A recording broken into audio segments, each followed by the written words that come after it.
It's another edition of Time About the Movies, and today we're taking a look at the two movies of June 23rd, 2006. Let's just go ahead and jump on into it, because like I said, there's only two movies here, and only one of them really is notable in particular. So let's go ahead and take a look at that one first. The biggest new release of the weekend, Adam Sandler starring in the comedy Click. There was a device that could control your entire life. Cool. What would you do? Give me a break. I'm so tired of having this argument. Skip the whole fight. Adam Sandler. You look a little pale there, pal. Let me fix that. Don't get the Hulk angry. Click. Playing some catch? Yeah, but your kid stinks.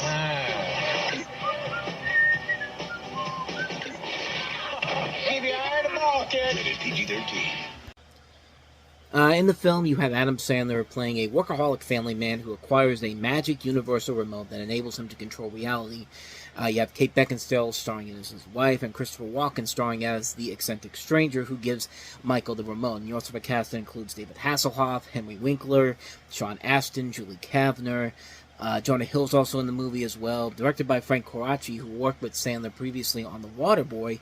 And this is certainly one of the more intriguing movies from Adam Sandler's peak years in terms of the movies that were successful for him, because, you know, this is a story that we've seen done before numerous times. I mean, Garfield and Friends did an episode similar to this, where Garfield got, like, a magic remote, and it, like, controlled all these different things. It wasn't just, like, you know, like, pausing and everything. Also, The Simpsons did it for one of their Treehouse of Horror episodes, instead of it being a magic remote, it was a magic stopwatch.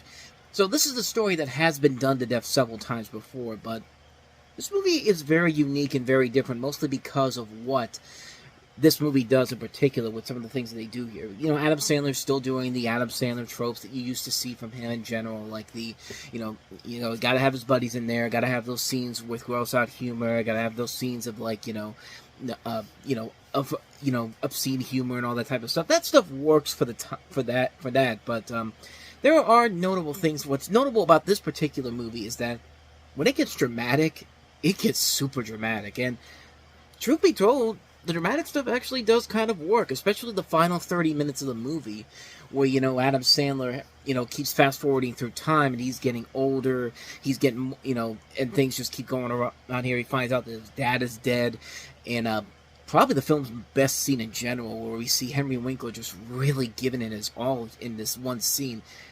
You forget that that's the Fonz giving this really good dramatic performance, and the Fonz can act his ass off. I mean, not just talk about this movie in particular, but go back and watch An American Christmas Carol from the 1970s, where he's Ebenezer Scrooge, and that was back when he was Fonz, when it was peak Fonzie. Like, Duke gives it his all, and in this performance, this one little performance he has in this movie, really elevates the film to another level, where it's just like, yeah, this is a much better movie than I think a lot of people let on. And in a way, it is kind of like A Christmas Carol in a way, sort of, especially towards the end of the movie. And yeah, the movie overall really is good. It has not every joke about it works, not every gross out humor joke works, but when it works very well. I think the makeup overall, how they got everybody to look older and everybody to look different, is very well done. The visuals are nicely done overall. There is a lot there to admire about the film in general. Like I said, there's a lot of here that doesn't quite work, but at the same time, there's not anything like super bad or anything in there. But it's a really good movie. It's a wonderfully put together movie that I think is much better than I think people let on. I really like it a lot. I think it's definitely one of Adam Sandler's more memorable movies. One you should definitely check out if you want to see a little bit of that dramatic elements, the dramatic performances that Adam Sandler can do, and stuff like Uncut Gems and Hustle and, you know, Spanglish and Punch Drunk Love and Reign Over Me. You can find a little bit in this movie. It's really one of his better movies in general. I really like it a lot. I can't recommend it enough. Definitely check it out. Click. So with that said, let's go ahead and move on to the last one we have here, and that is Tyrese and Megan Good starring in Waist Deep. Son said to me when I got out, promise me you ain't gonna ever leave me again. On June 23rd. My son! The only way out. Big me took my son. Is to get in. What's your next move? Take down me and get my little man. Too deep. Come on in. Tyrese Gibson, Megan Good, Lorenz Tate, and Big Game. I want my son! Waist Deep. Rated R. Starts June 23rd at the... From the director of Glitter. Not even kidding, Von D. Curtis Hall directed Glitter. So, yeah. interesting little follow-up to that. But in South Los Angeles, while bringing his beloved son Junior back home from school, the paroled ex-convict O2 promises his son that he would always come back to him and never leave him alone. However, his car is hijacked and Junior is kidnapped. Without any leads, O2 forces the street vendor Coco to help him find where his car might have been sent for disassembling. Meanwhile, O2's addicted brother Lucky discovers that the cruel leader of the outlaw syndicate, the drug lord Meat, is keeping the boy arrested in a room and asking for a ransom of $100,000 that he believes O2 has from an old heist.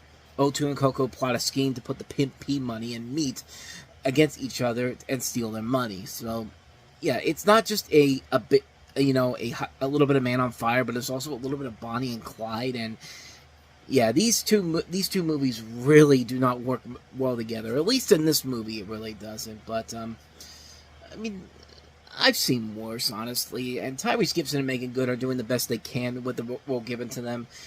I think they're perfectly fine in the film in general. But the problem is the movie is just all over the place. Like, it really is all across the board. Like I said, trying to combine a little bit of Bonnie and Clyde with a little bit of A Man on Fire. I almost forgot the other movie I was comparing it to. But yeah, it just doesn't work here in general. And I think a better director overall probably could have made this work better. Like, if they had just gone with one way or another, like we had a movie recently, Queen and Slim, which was a criminally underrated movie that came out not too long ago, which was co-written by Lena Waithe from Dear White People, I think it was. The Chi. I'm sorry, I got my shows mixed up here, but she worked on the show the Chi, of course, the Chicago, and she was actually the main screenwriter on this movie in general. And I thought this did a better job of presenting a Bonnie and Clyde for a new generation. It was a really great underrated movie with Daniel Kaluuya from Get Out. Jodie Turner-Smith was very good in the film. I thought that movie worked. But like I said, trying to combine Man on Fire with a little bit of a Bonnie and Clyde in here doesn't really work towards the film's advantage. And I think the movie really kind of stumbles because it felt like it was trying to be both those movies without trying to be its own unique thing. And I think it really struggles because of that. So, yeah, despite the best efforts by both Tyrese and Megan Good, I really didn't like the movie a lot. I didn't think it was that great in general. Largely forgettable film. Yeah, avoid it like the plague. And so, with that said, we wrap up another edition of Time About the Movies. And the next time we meet, we take a look at three notable movies, including Bryan Singer's Superman Returns, controversial opinion, probably my favorite modern-day Superman movie.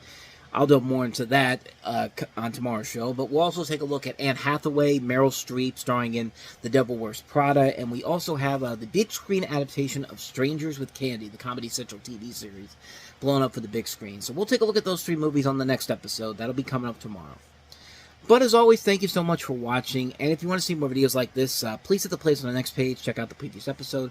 Also, don't forget to hit the like, subscribe, and notification buttons so you get updates on when new videos come out, because we post here every day. With that said, I am off, and I will see you guys next time. Take care.